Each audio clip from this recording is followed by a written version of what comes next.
That's right. in North Philadelphia. I'm your host, Chris Otto, back from his little rendezvous in Nashville, Tennessee. We got your old boy, Uncle Glen over here. What up, what up? What do you think of this diner we're in tonight, buddy? Oh, I love Mary's. Mary's is such a great place. You can really give a pounding in. That's right.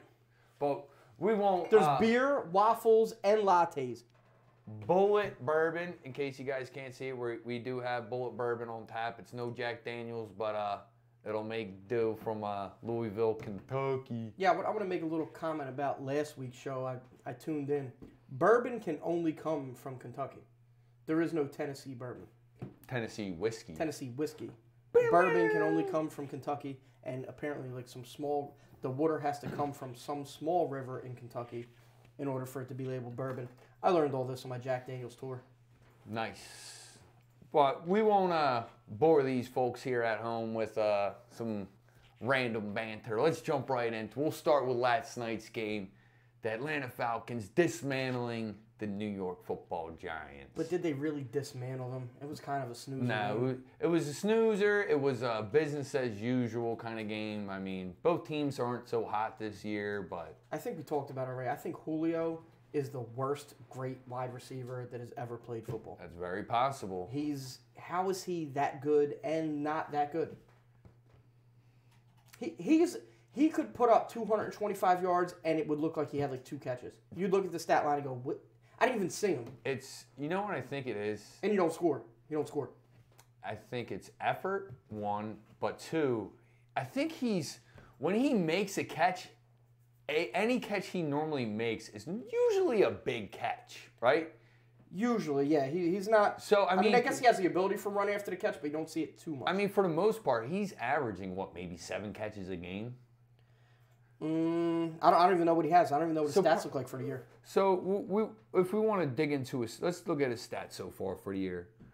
So I don't want to get it misconstrued and have any Atlanta hillbillies jumping on my ass. So we'll pull up Julio Jones' information in 1 second. Let's see. Bear with me, people. Julio Jones stats. You know, it would be nice if we had a producer that could pull this stuff up for us. So here you go. It'd be really, really nice. We'll go backwards from last night and backwards. So he had 9 catches last night, 10 catches the week before. Well, what did yards look like last night? 9 catches, 104 yards, 11, no touchdowns. 11-yard average. No, he has no touchdowns at all this year. I think he's got 1. No, he's got none. But all of his receptions this year, he has 9, 10, 5, 9, 5, 5, 10. So let's say he averages around 7 balls a game. Right. Right? If we're going to round it up. I think it's more safe to say that they're like a big play, right? It's normally like a 15 to 20 yard caught ball, you know. So I think because he normally makes highlight catches instead of like standard catches. Because normally when he's making a catch, it's not a normal just catch it and go. He's making like a bully, someone box him out, jump up, something along those lines. But who knows? I mean. And then everything's dismantling for the New York Football Giants this year. There are rumors right now that kid from Oregon may be returning to school. What kid's that? That quarterback? I don't know. I have very little time to keep up on college football. I haven't gotten too involved with names or anything too deep, but I just know I saw something where it said the kid from Oregon was returning. But we won't dwell too much on those 2 stinker teams that are just, I don't know, they never seem to, so far this season, they haven't seemed to be like, wow. It's not the Falcons of old where they're lighting up the scoreboard, especially now that they got Devontae Freeman on IR. But they are kind of half lighting up the scoreboard, though. I mean, look, I don't know that Atlanta was ever that good. I mean, they've had the same mold. They kind of done the same thing for however many years. I guess Matt Ryan's been there, Julio Jones has been there. They kind of done the same thing every year, and even though that they're high-powered, they don't.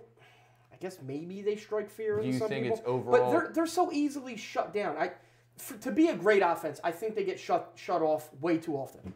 Yeah. Even in their heyday, I think they get shut off way too often. They don't put up the scores that they should, though, either. You know, they should be dropping an average of 35 to... Listen, average of 35 points is a lot of points. At least in the high 20s, the weapons they have, I don't know. Maybe it's their experience as a unit carries them so far, but then it all crumbles away. When you watch them, it just seems like, I don't know, play calling, it just seems like they're not on the same page, but they should be. Or I guess play calling's bad. I don't know. I really don't know. All right. They're a funny team. I would never bet for them or against them. Yeah, they're not a trustworthy team. No. So moving on to Sunday Night Football, we got the Chiefs laying the smackdown on the Bengals, 45-10 in the One and Done Bowl. It's amazing. It's amazing how, because the blueprint was out for sure. I was assured of this last week on this very podcast. I was assured the blueprint was out. And the blueprint is pretty simple, people, from what I was told. Score more than the Chiefs, which is a weird blueprint because that's kind of the blueprint to beat any team in any sport in any game in the world. You have to score more, and you got to play keep away. And you got to have one of the best defensive minds in football in Bill Belichick, who, I mean, he did slow the offense down and held them to 40 points, only 40, when they could have easily had 60. Easily. They left 2 touchdowns on the field minimum. Minimum, they left 2 touchdowns on the field. And then... We talking Sunday night? I'm talking against the Patriots. Oh, this is week 7, buddy. We already covered that. I'm just talking about, you said, you and other people, wasn't just you, said that the blueprint was out. The Patriots put out the blueprint on how to beat them. Yeah, sure. You got to have the greatest quarterback ever. You got to have one of the greatest defensive minds. You got to play a game with 0 penalties. Cincinnati isn't a good team. And you got to be at home. Cincinnati's not a good team. You still have to execute. The blueprint could be out, and you could still lose. My point is there's no blueprint out because nobody has slowed down the offense yet. Who do they? Well, we'll get into who they play. We'll get into next week. But anyway, they completely dismantled them, and the defense is finally it's the defense is finally turning the corner, which is, look, I'm calling it right now. I've been a little shy about it. The Chiefs are the best team in the NFL, and that's it. The defense is turning the corner. They finally got the biggest weakness on their defense so far this year was short crossers and running backs out of the backfield, killing the defense. Now, finally, the pick from Clemson, Dorian O'Daniel, he's finally getting some time. And he is erasing all of these issues. Is it because they weren't the slowest players on the field for a change? What do you mean? You think maybe because the defense was actually faster than Cincinnati's offense? The defense had some speed. Well, Dorian O'Daniel brings speed. Look, the defense has speed on the back end. I want to say the instincts are bad on the back end and they don't want to tackle. Dorian O'Daniel brings speed to the linebacking core, which they have. See, Bob Sutton likes to run a lot of 3-4 safety sets, and he hasn't had. We're literally down. The Chiefs are down to their 5th and 6th safeties on the depth chart due to injuries and whatever else is people not playing. They were literally down. Guys that weren't even on the roster in the preseason were starting right now. So all of that is getting brushed away by this one kid. I think if he gets more time, it's going to eliminate a lot of the big third downs we've given up and the chunk plays that shouldn't happen. Plus, Justin Houston comes back and Eric Berry comes back. This defense, and it's going to be very reminiscent of when the Colts won the Super Bowl, that year Bob Sanders was out all year and he came back in time for the playoffs, and he gave that defense the spark it needed. I believe that's what's going to happen with Eric Berry this year. Interesting take, but some highlights and some cheers to Kareem Hunt, who made some monster highlight reel plays. Monster, top 3 running back. I think you really got to put him in the conversation now, top 3. And then you have Travis Kelce, kudos to him, fucking me up all night and confusing the refs as well. Them yellow fucking gloves. He caught me multiple times. I kept going, there's a flag! Yeah. But moving along, we got LA Rams laying a beating to the CJ Beathard-led Niners.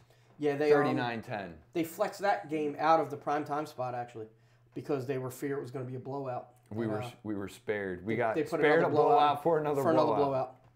Yeah, the Rams are good. They're real fucking good. They're slow on defense. Slower than the Chiefs, probably. They're a little nicked up. They're a little banged up. Yeah, they got that Todd Gurley, though. He is the engine that makes that thing go. Yeah, he's definitely Goff is slowing down. People are slowing down that passing game, but Gurley's just that good. He's the best back in the league. He's the best back. It's a fair point. Dallas Cowboys proving that they can't get it done against the Redskins. And Alex Smith. That looked like who was trying not to lose the game more. It was like it was one team accidentally won. They weren't trying to win. Yeah. But Redskins are slowly coming to the top of the mountain in the NFC East. Who neither one of us even thought they were going to be near the top. No, it's completely bizarro land right now. It is. That NFC East is on its fucking head. The Eagles in turmoil. Dallas doing Dallas things. Right, Dallas doing Dallas. But let's move on. Like trading a first rounder for Amari Cooper. Can we at least talk about that for 1 second? We got a first rounder for a complete bust of a player? We got to wait for our normal conversation, but we can get into that, buddy. But let's give a big toast to the one and only Drew Brees. He has beaten all 32 teams in the NFL. Yes, when he has. Finally dismantled the Baltimore Ravens right. in a toughie, but they pulled out victorious in a 1-point win, 24-23. So to this, Mr. Brees, we toast. I'm going to give you a little toast to give Mr. you Brees. some LOVE, love, love, love, here at Mary's Diner. Here at Mary's Diner. Salud. Cheers, Drew. It's a sin for you. That bullet bourbon, smooth, yeah. Smooth like thumbtacks. Lions getting it done against Miami. Yes. Miami's entering this week with some injuries, but we will get into that when we do our Week 8 preview. Browns can't get it done against the BUCS Bucks. Where's the problem with the Browns? If you watch them, I got a chance to watch a lot of football. Whenever the Chiefs play on primetime, I get a chance to watch a lot of the games and actually see what's going on. And I can't place what the problem what's is? going on with that team. Hugh Jackman. Hugh Jackman? Hugh Jackman is a fucking terrible fucking coach, and it's time to fucking move on. Wolverines coaching? Hugh Jackson, I'm sorry. Hugh Jackson. Now, he's trying to blame Todd Haley. Did you see that? He's trying to say he's going to take the play calling away from Todd Haley. He handpicked Todd Haley to come in this fucking year. The whole team just seems disjointed. How it the seems fuck like does... the left hand doesn't know what the right hand's doing. It's weird. It's a weird watch on that team. Absolutely. It's weird. You know what? Hugh is another one of those guys like Marvin Lewis. And for years with Jeff Fisher. He's another one. How the fuck does he still have a job? He can't hold a candle to Marvin Lewis, please. Oh, geez Louise. You're disrespecting Marvin Lewis by saying Hugh Jackson's like him. Listen, Marvin Lewis ain't that good. He's put up winning seasons. I'm pretty sure Hugh Jackson has never had a winning season as a coach. Correct me if I'm wrong, Internet, but I don't think he's had a winning record as a head coach. Marvin Lewis? Or Hugh Jackson. I don't think so either. No.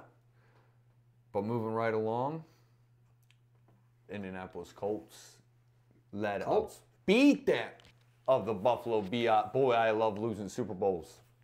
That's a team. What the fuck is with Buffalo? 1 minute they can beat Minnesota, who's one of the better teams in the league.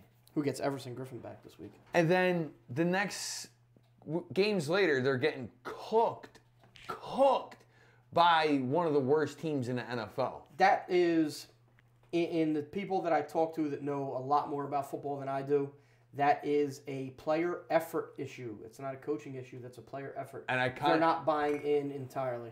Well, if I'm not mistaken, not too many players are ever become fans of Sean McDermott. It's one of those things where, you know what they say, players aren't on board? The players aren't on board. There's a disconnect. It kind of seems like what's going on with the Browns. And then you got sorry-ass Jerry fucking Hughes for the Buffalo Bills, their defensive end, trying to clown fucking Bill O'Brien running that sorry-ass jet sweep with their sorry-ass head coach. Stop it, motherfucker! How about that? Stop that sorry-ass jet sweep. Stop that sorry-ass coach. This L's for you, fucking Jerry Hughes. Not only did you get embarrassed by the same play like in fucking that jerk-off in Madden, that no matter what you do, he's running the same play, and you just can't. And you can't stop it no matter what the fuck you do. That's basically what Bill O'Brien did to the Buffalo Bills. You break your fucking control and you shut the Xbox off. That's how you stop it. Ding, ding, ding, ding, ding. And then he gets dismantled by the Colts. So Jerry Hughes, if you see this, fuck you and fuck your little Bills Mafia. How about that? Yeah, I'm sure he's worried about you. How about the Chicago Bears almost pulling out the win against New England at the 1 second mark at the 1 yard line? That was... You talking about a day late and $1 short? He came down with the ball. Well, because it was an underthrow by Trubisky. I don't care what they say. It was an underthrow. Because you want to get that ball into the end zone. In that instant, your guy comes down with it. Yeah. He doesn't have to try to run it in. It was an underthrow, which is why the receiver caught it in the first place. But... fuck, like, can't take anything away from it. He threw that. It was completed. He was a cunt hair short of tying that game up. Yeah. But New England, there's definitely chinks in that armor, but they're New England. They're always going to win games like that. I tell you what, when Chicago gets their shit together, I think they need a few more pieces. Trubisky is a quarterback that, like, I want to see it. I want to see him be good. I just don't see it. I think he's... Is it fair to say that he's probably the new Matt Stafford? No, like no. I'm not talking stats-wise and arm-wise. I'm talking like every year you say, this is the year he's got his shit together. This is the year he's finally going to lead his team to the promised land. No, you know who you say that about a lot? Alex Smith. Alex Smith. He seems like... Who the fuck cheers for Alex Smith? Nobody. That's what I'm saying. You can Redskins fans, though. You could probably get behind Trubisky. He seems like a likable bloke. Well, what I want to say is Trubisky is like an Alex Smith plus. He's like a little more elevated Alex Smith, but he's still that mold of he's not going to win games for you, but he's still young enough where he'll start losing some games for you. Yeah. That'll level out in a couple years. He'll be right along Alex Smith. With maybe a little more arm strength, a little more ability to make some plays. But I think that's a ceiling at this point. Anything to take away from the Vikings laying a pipe into the Jets, Jets? Darnold, rookie quarterback, going through some growing pains. Vikings started out up and down. Yeah. It's a good defense. They're getting Everson Griffin back this week, but we'll talk about that coming up. Everson Griffin is basically the heartbeat of that defense. So we're going to see some strides made after he comes back. How about in this week's LOL moment, the fucking Philadelphia Eagles allowing Cam Newton and the rest of the kitty cat Panthers in to come from behind, where at one point they led 17-0? They scored what? What was it? Carolina scored the last 3 straight possessions. Touchdown. Inexcusable. Schwartz, that's the DC. Yeah. Got to stay aggressive there. I don't listen. If you watch, I watched the last drive, and the Eagles tried to take away what they were doing the entire game, and they did, but the Panthers went away from what they were doing the entire game, and the adjustments were just they didn't make them in time to stop McCaffrey out of the backfield, dink and dunk passes. It wasn't anything. The Eagles were still taking away what they were doing all game. Carolina last minute switched it up, and then they pulled it off. As much last minute as 3 drives could be, but it is what it is. The Eagles, something's going on. Once again, it's another team with a disconnect. I don't know. You think it's Super Bowl hangover? Yeah, it's got to be Super Bowl hangover. Well, pretty soon they're going to be in Dallas Cowboys. Who was talking about it? I was watching one of these, one of the talking heads. Might have been Shannon Sharp, and maybe it was Shannon Sharp, maybe it wasn't. Basically, it says, no, he's a Steeler. James Harrison. Okay. James Harrison was talking about how that Super Bowl hangover is real. You're playing late in the February. It's basically a party. It's a celebration. You're making media stops. You're not studying. You're not hungry. You're not looking for it. You're coming to the league on top of the hill. You could say you're an underdog. You could say you're still hungry, but you're not doing the same shit as you were the year before. And what he pointed out, and it's something that gets swept on the rug, after their 2 Super Bowl wins, they missed the playoffs both of the following years. And then they rebounded after because then they were hungry again because they missed the playoffs. So that hunger, they don't have it. They made the right moves. They brought in the right personnel. I thought they were actually going to be a better team, but you can see that team's not as hungry. They're not as aggressive. They're not getting after it like they should. Like they did last year, I should say. Houston Texans getting it done versus Blake Bortles. Yeah. Blake Bortles gets benched in the middle of it for Cody Kessler. That was a very Houston Texan-ish win where it was a mucky game. It was a mucky game. They got to score. It was a mucky game. They got a turnover, and then they got to score. And then they put enough distance between them and the other team to where too late the other team wasn't going to come back. With that Texans defense, they could play with a lead. That's a defense that can play with a lead. In them mucky games, they'll give up some plays, but you get 2 touchdowns up, it's a pretty solid bet. You're not coming back against them. Especially Blake Bortles. Right. Well, Blake Bortles is Blake Bortles. He get the bench for a reason. Talk about someone putting a blueprint out to beat that team. When the Chiefs beat them, they put the blueprint out to beat that fucking defense. Leonard Fournette. Listen, we talked about this off air, I think even last year.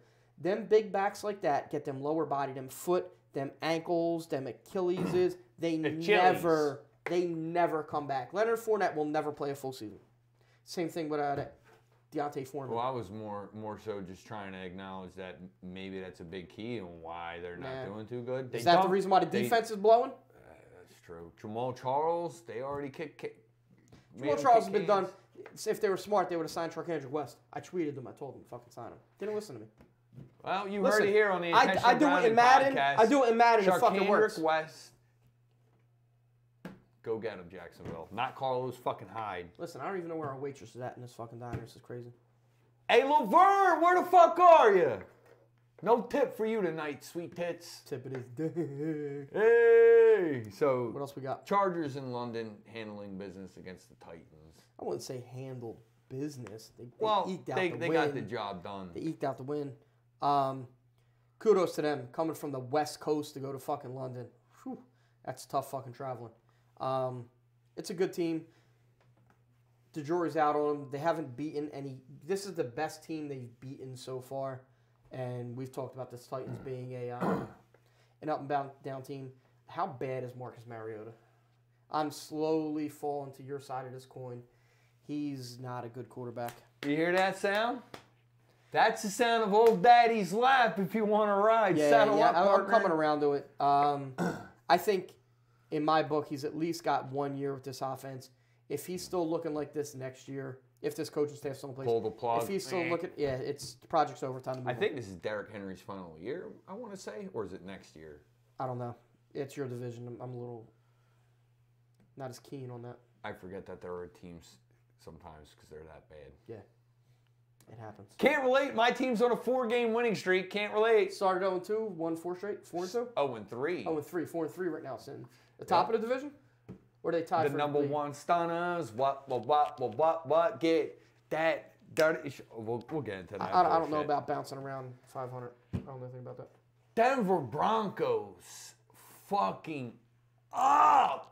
Laying the pipe, the wood, the steel, the black pipe. Black pipe. On the Arizona Cardinals. Von Miller did that to the Arizona Cardinals. How much of a fucking ball of fucking madness are the Arizona Cardinals in? That is a dysfunctional team right now, and I don't even know where to start. They fired their offensive coordinator because, that'll do something. Mike McCoy. Mike McCoy. Fucking, he's getting scapegoated out. Yeah, absolutely. It's not his fault that they have terrible offensive linemen. And it's not his fault. His running back's the most overrated running back maybe ever. No. Yeah, David Johnson fucking blows. Even with this down year, he's averaging 4.1 still. What a bad year. Is he that high? Sure about that? Yeah. He was at like 3.8 when I looked last. Pretty sure he's 4.1. Anyway, irregardless, still stinks. And he's playing behind a shitty offensive line. Listen, it's a shitty offensive line. So he's the receivers are slow. You got a rookie quarterback out there. He's not going to get that many carries. No. You might as well forget it. When you're playing from behind, you're not getting that many carries. You have no one to block. He's a rhythm running back. He's a rhythm running back. A lot of running backs are rhythm running backs, but he's not. Look, if you watch the game, the final says 45-10, and for sure that was the final.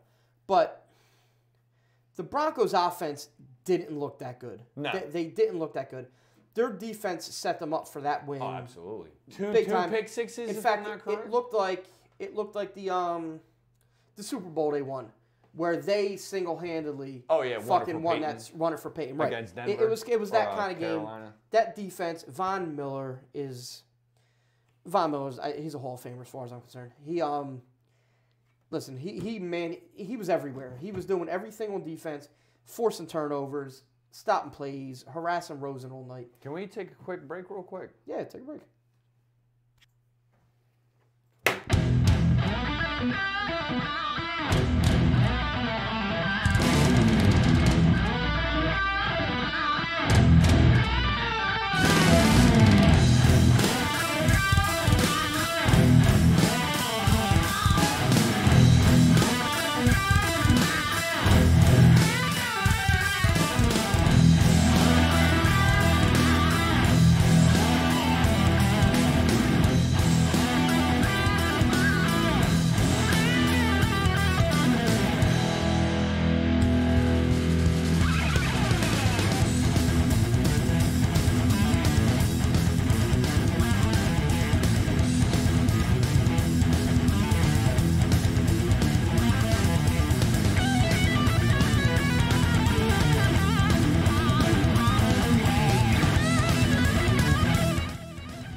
So, Arizona stinks. They should just blow it up, get rid of their key players, David Johnson, Patrick Peterson. Patrick Peterson.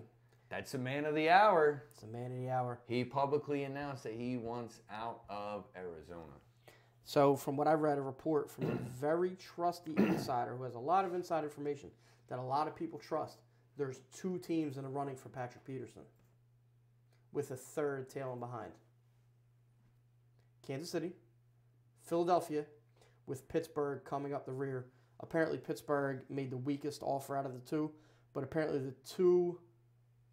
the two most serious is Kansas City and Philadelphia. Philadelphia apparently brought in the higher bid. But do you think Arizona's going to trade him in the conference? No. I don't think they will. I think Kansas City would probably be the landing spot. New Orleans, they were in the play big time. They traded for Eli Apple. So they made their play for cornerback. I think what bit them is they just didn't have the draft capital. Right, that's exactly what bit them. I don't think they have a first rounder. No first rounder, no third rounder. So they Eli Apple, he's a good cornerback. He'll do better with some better coaches. Playing better with system. some ex-teammates in Von Bell and Marshawn Lattimore. Yeah, I think he'll be all right. He'll be all right over there. As long as his mom keeps her fucking big yap fucking shut. He'll be all right. But yeah, Patrick Peterson is going to change drastically whatever team he goes to. He's under contract for another 2 years, I think. He's 28, still in his prime. Actually, he's in his actual playing prime right now. And if you watch him play, he's in his actual playing prime right now. He's a shutdown cornerback, shuts down the side of a field.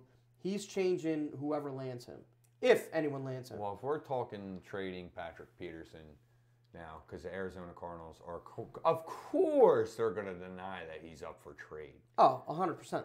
If we look at recent history, because cornerbacks aren't traded, especially high-profile ones at least. Right. Yeah. There's normally, only you get a lockdown cornerback, it's very rare any team's giving him There's 2 I can think of that come to mind.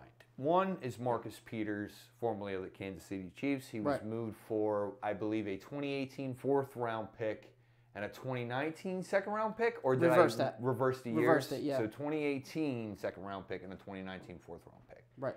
Now, Marcus Peters is one of the more top-flight corners, young on a rookie deal. I think you still get 3 years of him still on a rookie deal. Marcus Peters is a conundrum. Marcus Peters gives up a lot of plays, but the plays he makes in the opportune times is unparalleled. He makes some of the most key interceptions, forced fumbles. He is Johnny on the spot when it comes to that stuff. Would it be safe to compare him to Deion Sanders? No. He has the turnover numbers of Deion Sanders, but down to down, he gives up a lot of first downs. He gives up a lot of third down conversions. Okay. He doesn't give up as many touchdowns, but he gives up a lot of yards on a lot of plays. But Deion was a liability in a tackling game as well. I'm not talking about tackling. I'm talking about playing cornerback, strictly playing cornerback. Yeah, well, it also got to the point where quarterbacks really weren't throwing his way. They weren't throwing his way because they were worried about the turnover. But the quarterbacks with big balls that said, you know what, I'm testing them. When you test him, you got some yards on him. You got some yards. You might have gave up a turnover. He might have got an interception on you, but he might give up 100 and something yards in the meantime. I had a debate with someone on Twitter, and I said, yeah, he had a lot of turnovers, but just say, for every turnover he forced, if he gave up 4 third down conversions and a touchdown, what's more, on the stat sheet, the turnovers are popping out at you. Yeah, but realistically, if you're looking at what he gave to the offense in back, downs. I would say it was he kind of broke even. That's why when the Chiefs traded for Fuller, I said, we got a better down-to-down cornerback, but he's not going to give you the turnovers. Not as glamorous. He's not going to be as flashy. He's not going to give up as many easy plays, but he's not going to get the turnovers that Peters got too. So that's what you're playing with, and you also got the antics that Marcus Peters brought to the table. Punting the balls after he, personal fouls he would get, leaving the field. Looking back on it currently, do you think it was worth it? I was a huge fan of Marcus Peters. I loved his attitude. He turned off a lot of people about his attitude. I loved his attitude. Loved the fire he brought to the game. I'm a huge Marcus Peters fan. I thought that at the time, the offense needed someone to force turnovers. with Alex Smith at the helm, we needed every possession we could to get an extra field goal or two in every time we could because Alex Smith wasn't putting the ball in the end zone. So I felt at the time we needed that player. With this offense that the Chiefs have now, I'm talking just from a Chiefs fan perspective, I don't think we need that player anymore more than we need a consistent player now. Okay. I can respect that. Now, another name that comes to mind is a couple years ago when Darrelle Revis was traded to the Tampa Bay Buccaneers for a first-round choice and a fourth-round choice. Right. You're talking shut down the side of the field cornerback. As well, correct. Right. And that was very similar. But that was another one of those plug got pulled real quickly, and he was soon, right. His stint in Tampa Bay ended pretty quickly. Right. So in looking at that scenario and looking at the Marcus Peters scenario, where would you say Patrick Peterson fits in? He is, I guess at the time of that Revis trade, Revis was obviously be the best of those three. But he's very comparable to Revis in that time frame. Now, what he's worth versus what would I be willing to give up for him is the question. What would a team be willing to give up? I wouldn't give up a first rounder for him. I would give up maybe 2 seconds and a fourth-ish.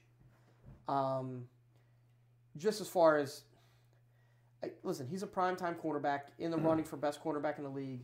Shut down side of field guy. Still got 2 years left on a relatively easy deal. No character problems. Leader. Changes the secondary. Listen, he's everything you want on your defensive back end. Now, should Arizona be in their situation? Should they be stingy, or if they get something reasonable, use your fucking head, take what you can get? Like, say they should be stingy. Listen, the cards are in their hand. You're never going to do bad. Are the cards really in their hands? Yeah, though? You're never going to do bad with a shutdown cornerback. He's not crippling the team financially. Sure, but they need as much capital. They need as much youth as they can. Listen, what's the saying? One bird in the hands worth two in a bush. Yeah. You know what you got, Patrick Peterson. Is he worth a 2 and a 5? Yes. A team presents you a 2 and a 5. Are you making that deal? If I'm Arizona? Yes. No. Listen, this is what you're talking about in trades in the NFL. Everybody wants to get the upper hand in a deal. If I'm Arizona and I just seen Cooper. The Oakland Raiders got a first rounder for Cooper. Yeah, but you're talking about a wide receiver than a first and a compared second.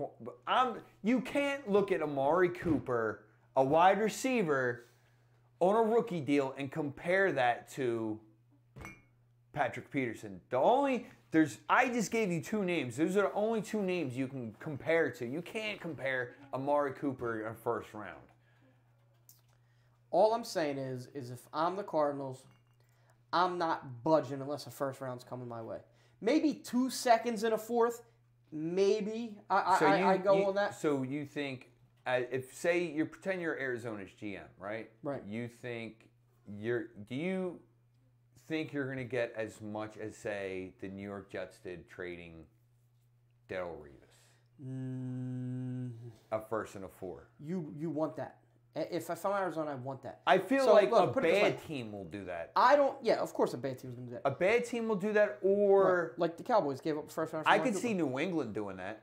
No, New England ain't giving up that much capital. I know they're not, but I could see New England doing that because they can take that risk, and it's almost like they never skip a beat. It's like, oh, well, we're burnt out of a first round, but we still have Joe Schmo here. Here's the thing. I don't know Arizona enough to know how many pieces away they are from contention. An offensive line, a whole wide receiver core, tight ends, I don't know that they don't have line. A young receiver in the wings. They might not drafted need that Christian a high Kirk kid. Okay, so they might not need a high first round receiver. Great offensive lineman can be had later on the draft.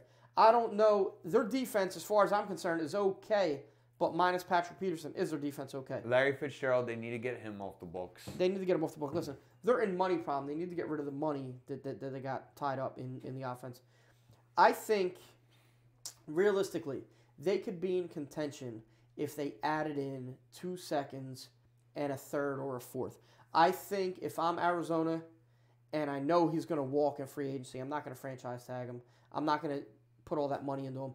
I think I take that if I'm Arizona, and I'm willing to give that up. I think it's fair. But if I'm Arizona, these guys right now, my stance would be hard on a first rounder, just to see. I would float it out there. I'm playing hardball. I'm fucking negotiating. I want a first rounder and see if anyone budges first. I got him. You want him. You want to win a Super Bowl? I got the piece. What do you want? Yeah, you want to get back to the Super Bowl? I got the piece. They could play hard to get and then burn themselves in the end. They could. Listen, that's likely. That could happen. But that's where you got to know, realistically, how close are you to getting that first rounder? You can feel people out. That's what I'm saying. Would you settle for A1? No. How many players get moved for a first-round pick in today's NFL? A lot more trades are happening this day and age than they ever. I understand that, but like I said, Dale Reeves comes to mind. We can get to Amari Cooper in a minute. You can go back to when the Cowboys gave up and burnt themselves, giving up a 1 or 2 ones, I think, for Roy Williams. Listen, and they traded ones for Joey Galloway. Look, let's go back to my fucking thing that wide receiver is the most overrated position on a football team. Period. I think cornerback is one of the most important positions on a football team. I think a cornerback of that caliber should yield a higher price or should fetch a higher price than a receiver should. So, which is what tells me that if I'm Arizona, I'm playing hardball and I'm not moving off that first rounder until I know I'm not going to get a first rounder. See, I'd have to slightly disagree with that assessment on cornerbacks because I would rather, not saying that cornerback's not important, right? I would rather have top flight safety play and just average to good cornerback play than I would want. If I luck out and I get great cornerback play, sure, but I would rather have great safety play. Look, because in my eyes, great safeties disguise bad cornerback You're play. right. Listen, I can definitely see that side of the coin, but also on the other side, if your team right now has subpar safeties, a cornerback, a lockdown cornerback, a one-side-of-the-field cornerback can make your safeties appear better by letting them get to the other side of the field. How many teams like that are winning? Because we know what happens to Seattle when there's no Earl Thomas in the secondary. Right. We remember, I'm sorry, any Steelers fans, Ravens fans, you're going to have to suck this up. The Steelers defense sucked when Troy Polamalu was hurt. The Ravens cornerbacks stunk the fucking world up when there was no Ed Reed in the lineup. They didn't suck. Not Baltimore. I can agree. I could say that they were Jags. They weren't great. They weren't setting the world on fire. They weren't locked down, shut down the field. They were part of units that where everyone had to gel correctly. Otherwise, it came undone. Tell me any safeties that played behind Darrelle Revis. Exactly. And how many winning seasons did the Jets have while he played? The Jets overall, but didn't the Jets get to the AFC Championship game? They got 2 years in a row. Right. But did he not get New England over that hump? Yeah, but New England had McCourty, who's Did they have McCourty then? Yes, they've had McCourty since 2011, I believe, or 2010. 2010. Okay, so maybe was that when 2011 was when they won it? Possibly. 2013 maybe? Something like that. But yeah, McCourty was there. They've had McCourty for years. But the bottom line is good safety play. It was just good. If you have just good safety play and you can add one corner like that, it changes the whole look of the secondary. Yeah, but how many winning... But listen, I agree too. But great safety play can hide cornerbacks. But if you don't have great safeties right now, if you don't, and you have the option to add in an absolute shutdown cornerback, that also makes the safety play appear better. Yeah, but you also got to look at the pieces, like in the case of Darrelle Revis, right? He had Antonio Cromartie opposite of him. What did Antonio Cromartie do when Revis wasn't on the other side? Pretty bad. Awful. Absolutely. This is what I'm saying. I'm just saying, like, it wasn't easy to finesse that defense. That's what I'm saying. Like, he was able to shut that. Look at Champ Bailey and his years in Denver and look at his years in Redskins. He was another one of those guys. Jeremiah Trotter even specifically said, when I was in Washington and we played with Champ, it was basically, Champ, you cover this half of the field and we'll cover. And how many winning records did Washington have while Champ Bailey was their you cover this side of the field guy? All I'm saying is if you go back to look at it, more elite cornerbacks will win Super Bowls than more elite receivers will win Super Bowls. This is why I'm saying that cornerbacks are worth more than receivers in today's NFL. You could even go back to when Deion Sanders was a Are they worth hitman. more than wide receivers? Yes, I'll stick to that. But Okay. I don't think they're as important as safeties. Safeties are more versatile. Safeties could do more on your defense, sure. And if you don't have a top flight safety in-house, the shutdown cornerback's the next best thing. Absolutely. Like, for example, if we're just going to use the Chiefs A as an front example. seven. A stout front seven is the next best option. Well, now you're talking about adding fucking 7 players. I'm just saying, but I'm talking, that's how Pittsburgh and Baltimore was. How much does one guy change your defensive backfield? Who has more effect, just in the passing game, who has more of effect? A top-flight safety or a top-flight cornerback? If we're weighing value now. A top-flight safety. Look at your all-time interceptions leaders. I might agree. Rod agree with Woodson. you there. In fact, put it this way, I can't even argue either way. Charles Woodson got way more picks when he moved to safety. Ronnie Lott, Troy Polamalu, Ed Reed. I'm having a brain fart right now, but Listen, great safeties win Super Bowls. Rod Woodson won Super Bowls when he moved back to safety. yeah. Listen, I agree with you. I am with you. Top flight safety play erases a lot of deficiencies on defense. I agree with you. You're not going to get an argument against me from that. What I'm saying is if you don't have a top flight safety, a top flight cornerback's the next best thing, or even in some ways just as good. I'll have a sip to that. I'm out, and I'm not going to refill, but I'm with you. Yeah, like the Chiefs, for example. The style that they play, which is why I think is a good fit, is the Chiefs will leave Orlando Scandrick one-on-one with one single high safety on A.J. Green. And they'll just fucking leave him there, sink or swim. I think if you put Pat Peterson on at least that one side, now that safety is free to crowd the other side. It makes it a lot harder with not having top flight safeties right now. Then you bring Eric Berry back in the fold. Now you got a top flight safety and a top flight cornerback. Now you're talking legitimate Super Bowl contender with not too much argument now. With not too much argument. I think as far as so basically based on how your team's built currently, you could in fact if you even want to look at it this way, the Chiefs probably agree with you because they were going all in on Earl Thomas in the last year of its deal. They were going all in on him. They were ready to give up 2 seconds for him, flat out. They were going to give up 2 seconds on Earl Thomas in the last year of a deal. So they weren't going that hard in on Patrick Peterson. They're probably not. So they probably agree with you that a top flight safety is better, or at least a tandem of top flight safeties is better than one shutdown cornerback. It's a possibility. Sleeper team, I'm going to say, is the Texans to make a pull if they believe that their season has turned around.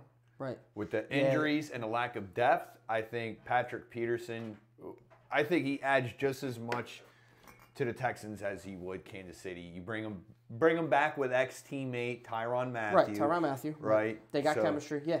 You got a front seven that's finally clicking week in and week out. Everyone's starting to wake up. They're looking like the Texans front seven again that you're used to seeing. The team as a whole, I mean, you had a guy like Patrick Peterson. I think you're making the offense's job that much easier, especially with the schedule coming out. You're facing teams like Miami, Washington. Let me ask you something about this fucking Texans offense, because I've been watching them. I don't watch them religiously. When I get the time, and if the Texans are on, that's the team I watch. I'll go to the Texans first because you're a team. I root for them. So I like to tune in. I like to watch and see what they're doing. Deficiency is definitely that defensive back end is, I don't know if they're not using Mathieu right. He's not popping to me. He's not looking like Mathieu. I don't know what it is. But the offensive side of the ball, they move the ball, but they're not scoring. Is it all red zone? Is it like red zone offense? They're not fucking. That's the biggest issue. I see tweets and I see the red zone offense. But now I haven't really went balls deep on it. But is it execution? Is it personnel? Is it play call? Like, I mean, what is the reason? Because they're moving the fucking ball. Deshaun's turning it over more this year than probably was expected. They're having some turnover issues, but I don't think that they should be scoring still more than they are. Well, Fuller's hurt. Is he hurt again?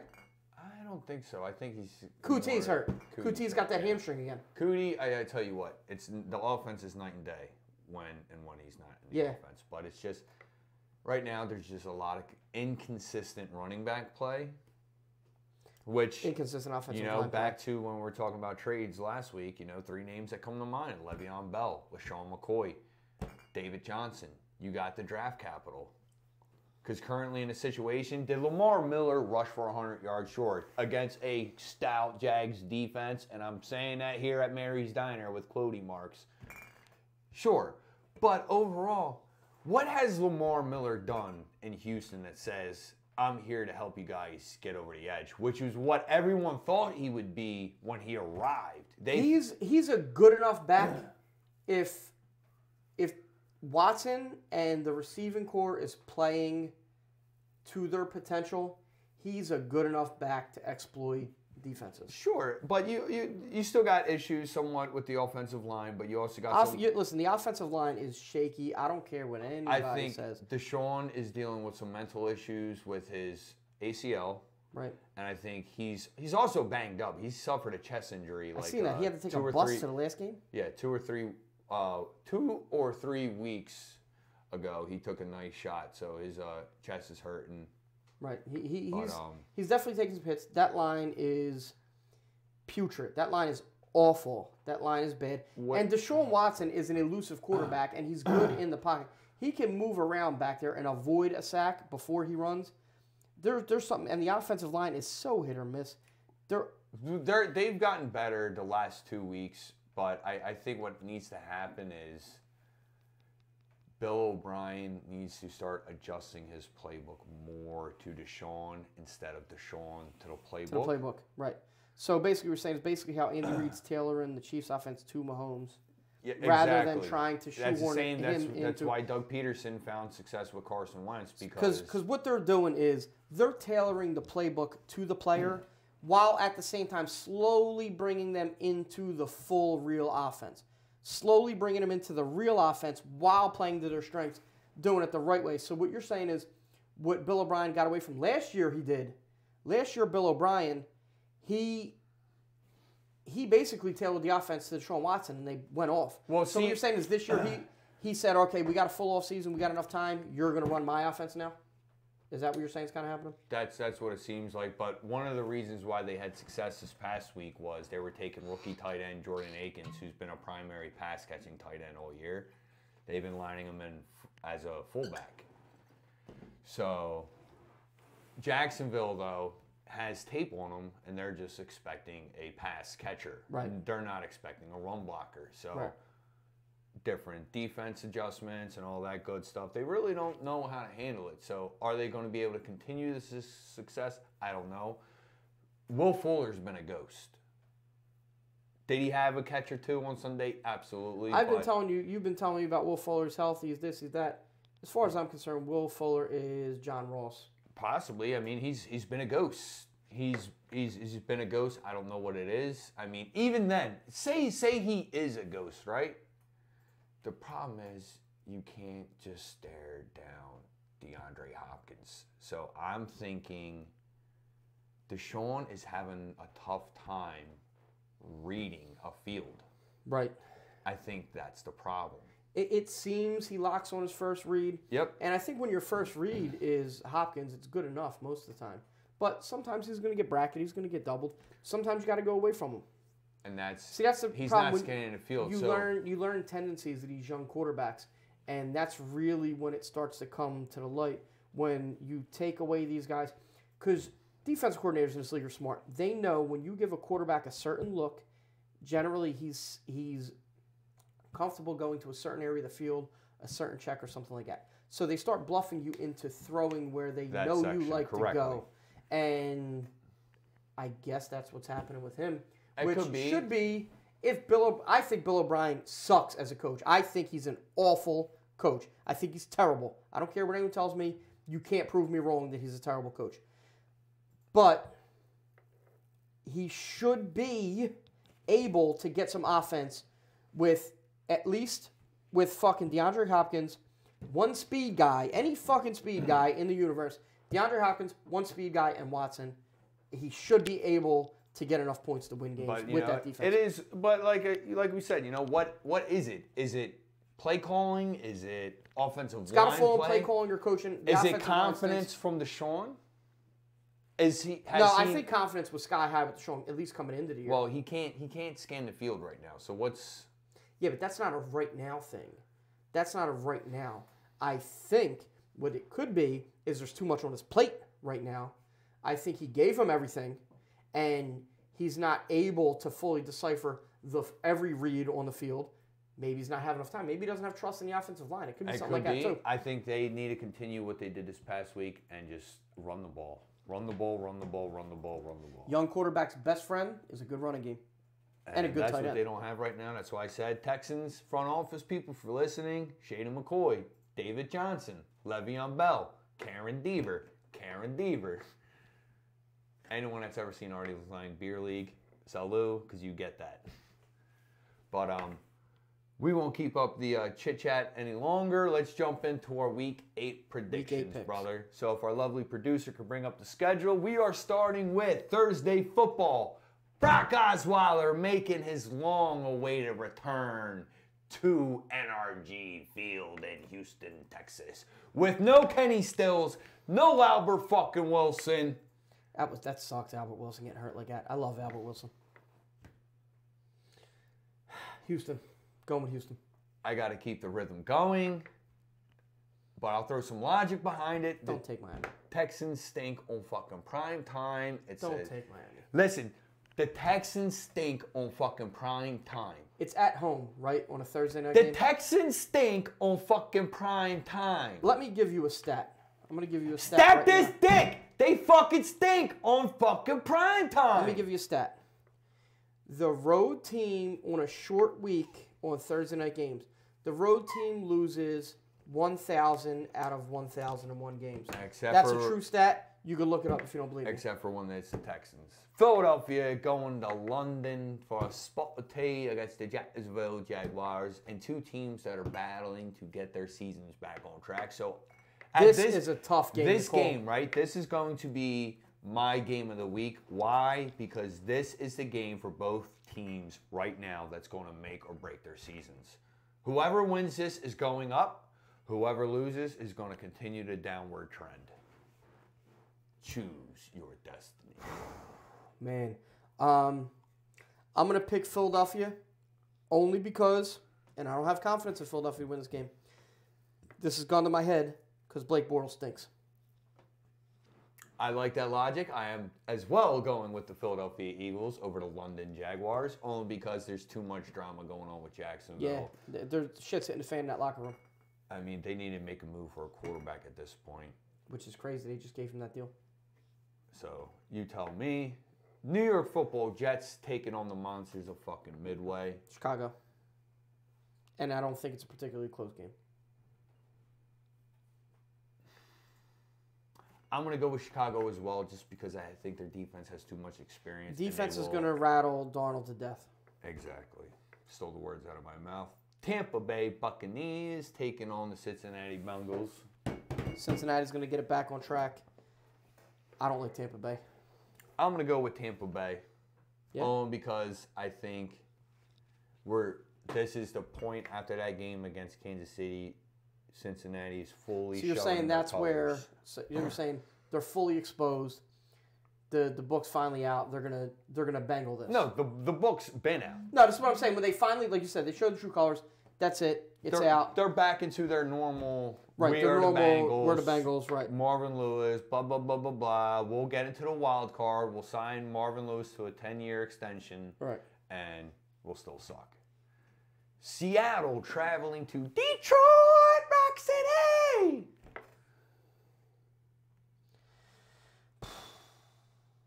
That's what I'm going with Detroit just because it's home game, and for some reason there's something about Matt Patricia and just stealing games like this is why I got to go with Detroit.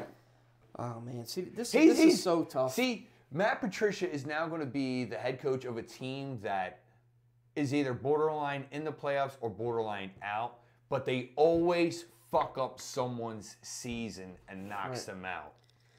I like Russell Wilson, and it's hard for me to think that Detroit defense is going to bring enough to the table to slow down Seattle. I'm going with Seattle. I'm going with Seattle. All right, you're going with Seattle. I'm going with Detroit Rock City. Denver Broncos making the trip to Arrowhead Stadium. Yeah. I got Kansas City winning in a slobber knocker. I got Kansas City winning a very close game. Washington Redskins traveling to Jersey to take on the New York Football Giants. Giants in this game. I got the Redskins, and they're taking their seat on the throne as this year's NFC East champions. Alex Smith is going to be Alex Smith against that defense. Don't believe me, just watch. Don't believe me, just watch. Hey, Laverne, 2 coffees. We got the Cleveland Browns traveling to Heinz Ketchup Field. You know this one. You don't even got to pick it. I'm going with the Browns just because it's going to be a jerk-off game that they steal from Pittsburgh. the Steelers. Nah, Pittsburgh's hitting their stride. There's a lot of fucking going back and forth in Cleveland right now. Pittsburgh. 2 more teams that are coming to a turning point in their seasons. This is going to be a telling game for both of these teams. We got the Baltimore Ratbirds, a.k.a. the Ravens, traveling to Carolina to take on the Black Cats. Ravens. I'm just going to go with Ravens. I just got a gut feeling about that Ravens team. I got to go with the Ravens as well just because I feel like Joe Flacco's in jerk-off mode. Yeah. Indianapolis traveling to Oakland to take on the Pussycat fucking Raiders. Crygate, fuck you cars, you're weak DNA, you're all fucking weak, you cry baby fucking pansy, it's fucking football, and I'll quote... I'm not crying, you're crying, man. I'll quote... I'm not crying. Friend of ours, Mr. @TXCleaver on Twitter, this is not the first time that Carr has been busted for crying. No, it's not. I didn't see the first time, or at least I don't know about the first time. But I've seen something. This is some whispers about this wasn't even the first time.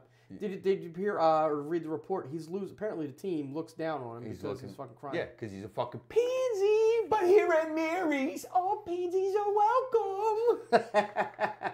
In fact, I seen him at the booth behind us. Hey, keep it down there, you too, David. I don't give a fuck if your father's here, you fucking prick. Keep it the fuck down. I'll slap you with my fucking eggs. All right. I got the Colts winning that one. Colts, yeah. Oh, you want some more, Derek? All right. Hey, I don't give a fuck. Green Bay traveling to LA to take on the Rams. I got the Rams because fuck you, Green Bay. Hello, top 10 pick. Guess what? I got Green Bay on this one. Fuck you, too. Got Green Bay on this one. What, you think they're going to get a top 15 pick? I think they're going to outscore. They're going to outscore the Rams in this one. Shootout. Outscored them. Aaron Rodgers going to do Aaron Rodgers things. The only thing I think that's going on in your brain right now is that, what's that song? I get high, I get high, I get high. San Francisco traveling to Arizona. San Francisco. I think San Francisco is just an overall better team, just in a bad quarterback situation. I'm going to go with Arizona. And someone's going to be like, and this is why we didn't trade Patrick Peterson. Because he shut down Jags. New Orleans making the trip to Minnesota. As I said, Everson Griffin's coming back this week. I think they knock off New Orleans. I gotta go with Nola. Minnesota, they're gonna knock them off. And that's Sunday Night Football, Daddy-O. Nola, Drew Brees is gonna my MVP fucking winner. Drew Brees. Pat Mahomes has almost twice as many touchdowns. It doesn't matter. He's not Drew Brees. What records? And more yards. He's got the record. So, how has Patrick Mahomes beat all 32 teams? Yeah, as a matter of fact, in 7 games. It's weird, right? Yeah. How many Super Bowls he's got? All of them. Does he got a shit stain on his face? He's got, boom. Better yet, case closed. He's got shit stains on his ass cheeks. Hey, Ice Cube and Detective Maloney. Let's close the fucking case. Monday night. How the fuck is this a primetime Monday night game? Jesus They fucking thought Christ. a divisional game, Josh Allen. You know what they were looking at. They were hoping Buffalo was at least decent. Divisional game, middle of the year. They're hoping. They were hoping, but I'm gonna go with Buffalo. You're going with Buffalo? Nah, you know, I fucking New England. They're gonna win by 175. I gotta go with the New England-bound, handsome Tom Brady's. They're gonna win by 178 points. And then Tom Brady's gonna do a mocking horse dancer. Dun, dun, dun, dun, dun, dun, dun, dun. You can call me daddy now. Yeah. Oh, what do we have? Some comment from Korea or some shit on here. What the fuck is that? Do you not see that lettering? Yeah. It's gone. Well, that's our predictions. We talked about Week 7. We talked about why or why not Patrick Peterson may be on his way out of Arizona. Why the Cowboys are stupid for giving up a first-round pick for Amari Cooper. You talk to us. Hit us up in the comments. Hit us up on Twitter. I am Sensational Chris Otto at ChrisOtto87. He is Uncle Glen Maratea at Maratea20G. Hit us up. Let us know what's more important to you. A top-flight cornerback or a top-flight safety. That's right. You got anything else before we get out of here, Daddy-O? Suck my dick. Suck my dick! Hey, I got a translation of that comment. I had to put it in Chinese and Korean, but it says, I wanted to invite you to the theater yesterday, but I forgot they did not eat snacks outside. Well, had I known that, we wouldn't have came to the diner. You can suck our dick too, producer man. But this is the Intentional Grounding Podcast. Find us on Twitter. Find us on Instagram. Find us on your mother. Comment below on YouTube. Subscribe. Other than that, we just bring hot lava takes from two of the most unqualified guys live from Mary's fucking diner. Good night. Thanks for watching. Don't.